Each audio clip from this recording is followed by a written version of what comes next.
former Finance Minister Rishi Sunak cemented his lead over rivals in the race to become Britain's next Prime Minister in an increasingly bitter battle to replace Boris Johnson. Sunak has been the frontrunner among Conservative MPs. He faces competition from Penny Mordaunt, a junior Trade Minister, and Foreign Minister Liz Truss, who launched her official campaign earlier, arguing she was the only contender with the experience to take the tough decisions needed. There are now 5 hopefuls after Brexit supporter Attorney General Suella Braverman was knocked out of the race for failing to reach the 30-vote threshold in the second round. Good afternoon. I can announce the results of the second ballot in the leadership election. As yesterday, I'll read the name of the candidate and the number of votes cast in each case. First of all, 356 votes were cast out of a possible 358. The numbers are as follows: Badenoch 49, Braverman 27, Mordaunt 83, Sunak 101, Truss 64, Tugendhat 32. Therefore, under the rules, Suella Braverman is eliminated from the contest, and the others are able to go forward to a further ballot on Monday. All right, Chief Correspondent John Cookson has been following developments, and he joins me in the studio. Hi, John. Rishi Sunak once again coming out on top in the second round of voting. What's your analysis of where this race stands at the moment? Well, it's all getting very exciting, isn't it, as we inch closer and closer to the final 2 being chosen, the golden ticket that will be decided, after the end of the summer. Sunak 101 votes today, which is very impressive. Mordaunt number 2 to 83. And Liz Truss, who, as you say, launched her campaign today, on 64. So there's quite a big gap between Sunak and his 2 main rivals, Mordaunt and Truss.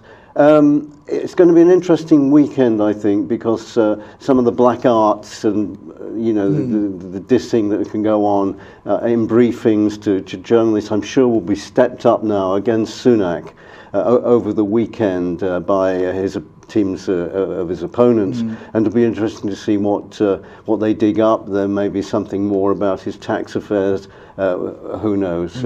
It's just getting to a really interesting stage. Of course, Sunak, as I say, still way out in front at the moment. But let's big up Kemi Badenoch. Yeah, she did fantastically well today. She got 49 votes, which is incredible. I mean, it's like a breath of fresh air. It's sort of come from nowhere. And it's a real surprise to see that she's still in the race, because 2 weeks ago, no one was talking about her as a potential successor. Absolutely. She was born in Wimbledon in South London, Nigerian parents. Her grandfather was a Nigerian Methodist minister. She spent up to about 16 years of her early life in Lagos, and then came to this country. She's very into politics. She got involved after working in the private sector. Her husband also dabbles in politics, and she's as I say, a really big breath of fresh air and a fresh face on the scene. And crucially, it's just totally different to what we had from Boris Johnson. It's almost like a new start. Sure. I don't think she's going to go much further. No. But she's obviously a rising star, and obviously destined for good things in a ministerial role. Yeah, no doubt. Perhaps a future role in the cabinet. Tell us more a bit about Penny Mordaunt, another a name that many people in the UK and certainly around the world wouldn't have heard about before the last few days. 83 votes today. There are TV debates coming up. I'm sure she'll do pretty well on that. I mean, she looks good. She communicates well.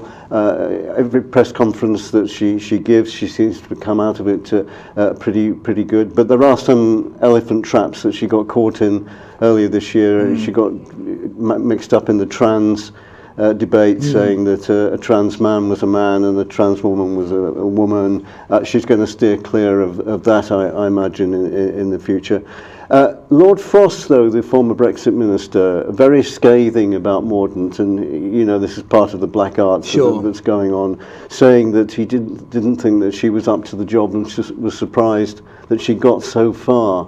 And no doubt we'll hear more more stuff like that in the coming days. But she's popular amongst the Conservative members, who of course will have the final say when the candidates are whittled down to two. Yeah, you make a very good point. Look, what we're talking about here are MPs voting, the Conservative MPs. When it comes down to it, the people who will choose the successor to Boris Johnson are the party faithful, the 180,000 or so Conservative Party members. And in polls that have been done about Mordaunt, she comes out way ahead of any other candidate, including Sunak. And the other point to make is that Sunak is seen by many in the party as having betrayed Boris Johnson, that last week that he started the collapse of the Johnson regime by resigning as Chancellor of the Exchequer.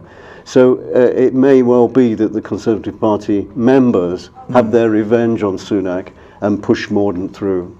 But of course, before that, we'll have more voting amongst Conservative MPs.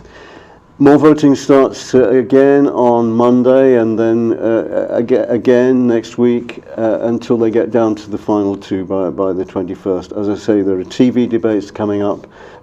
First of all, Channel 4 on tomorrow, ITV on Sunday, and Sky News on Monday. So we'll see far more of these candidates that have got through, the 5 that have got through so far. For the moment, to Rise Chief Correspondent John Cookson, thank you. You bet.